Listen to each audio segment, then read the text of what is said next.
미국을 대표하는 초거대 커피 공룡 스타벅스. 시애틀에서 원두와 커피 기계를 팔던 작은 가게는 2019년 9월 기준 전 세계 80개국에서 점포 31,200개 이상을 보유한 명실상부 글로벌 최대 커피 프랜차이즈로 변신했습니다. 우리나라에서도 작년 한 해 1,300여 개의 점포에서 1조 8천억 이상의 매출을 올리면서 승승장구하고 있는데요. 그런데 스타벅스가 가장 공을 들이는 나라는 따로 있습니다. 바로 14억 인구의 중국이죠.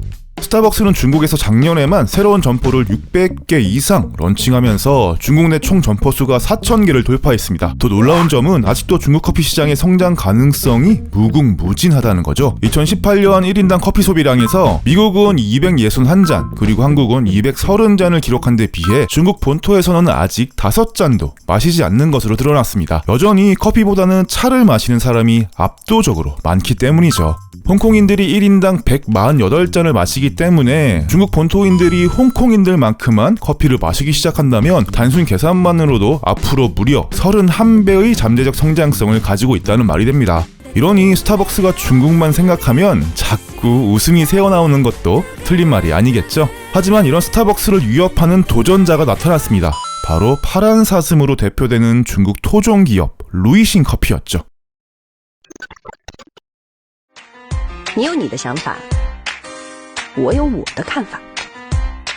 2017년 혜성같이 등장한 루이싱 커피는 유명 연예인들을 CF에 등장시키면서 젊은 층을 상대로 세련된 이미지를 심어주는 한편 중국 토종 브랜드라는 것을 사람들에게 어필했습니다. 미국 자본주의로 대표되는 스타벅스와의 대결 구도를 만들면서 애국심을 자극하는 마케팅을 벌인 것이죠. 그리고는 자신들이 스타벅스를 따라잡을 것이라고 공언했죠. 루이싱 커피는 스타벅스를 잡기 위해서 30%나 싼 가격으로 저가 공세에 나서기 시작했습니다. 거기다가 2잔을 사면 한 잔 무료, 5잔을 사면 5잔이 무료라는 공격적인 마케팅도 펼쳤죠. 싼 게 비지떡이라는 우려를 불식시키기 위해서 월드 바리스타 챔피언십에서 우승한 바리스타를 채용해 가장 적합한 맛을 찾아냈고 정수기까지 미국에서 공수해 커피의 적절한 물맛을 찾았다고 홍보했죠. 게다가 바쁜 직장인들을 위해서 배달 서비스까지 실시한 덕에 루이싱 커피는 무서울 정도로 가파르게 성장했습니다.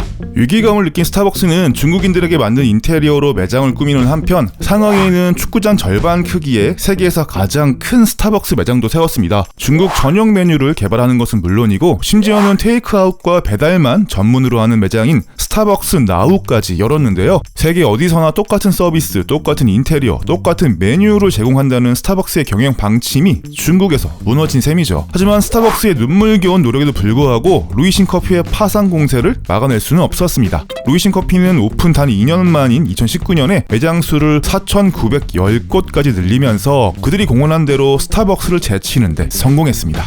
그런데 루이싱 커피의 빠른 성장 뒤에는 어두운 그림자도 있었습니다. 과도한 출혈 경쟁 때문에 2018년에 약 2,800억 원의 영업 손실을 기록한 것이죠. 그 해에 9천만 잔의 커피를 팔았으니까 한 잔당 3,100원의 손해를 보고 커피를 판 셈이었죠. 루이싱 커피는 이러한 경영난을 타개하기 위해서 미국의 주식시장인 나스닥에 상장을 추진했고 상장 즉시 유니콘 기업에 등극하면서 자금 위기를 돌파하는 모습을 보였죠. 사람들은 모두 다 파란 사슴이 녹색 세이렌을 잡고 커피 굴기에 성공했다고 생각했습니다. 어떤 보고서가 나오기 전까지는 말이죠.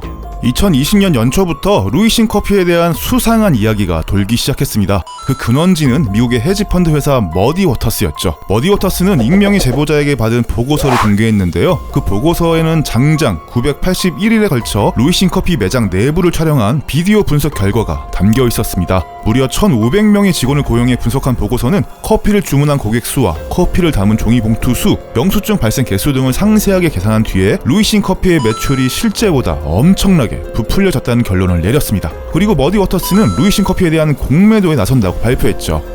공매도란 간단히 말해서 없는 주식을 누군가에게 빌려서 파는 것을 뜻합니다. 즉, 만원짜리 주식 한 주를 누군가에게 빌려서 팔고 한 달 뒤에 주식을 갚기로 했다고 가정해보죠. 그런데 한 달 뒤에 만원짜리 주식이 반토막이 나서 5,000원이 되어 있으면 나는 5,000원짜리 주식을 시장에서 사서 빌려준 사람에게 갚으면 되는 거니까 5,000원을 번 셈이 되겠죠. 이처럼 미래의 기업 가치가 하락할 것을 예상하고 베팅을 하는 것이 바로 공매도인 것인데요. 머디워터스는 예전에도 중국 최대 벌목업체였던 시노프레스트와 제지업체였던 오리엔트 페이퍼 등 경영이 부실하거나 회계 부정을 저지른 중국 기업들을 파악하고 공매도를 이용해 큰 돈을 벌었던 중국 기업의 저승사자로 불리는 회사죠. 머디워터스라는 이름 자체도 중국의 사자성어인 혼수모어에서 따온 것인데요. 혼수모어란 물을 혼탁하게 만들어서 물고기를 잡는다는 뜻으로 머디워터스가 어떤 기업인지 한 방에 알 수 있는 이름인 셈이죠.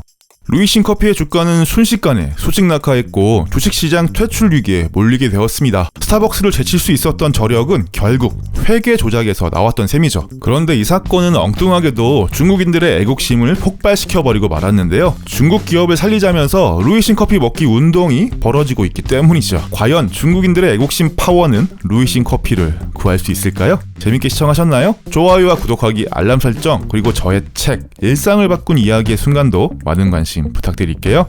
그럼 안녕.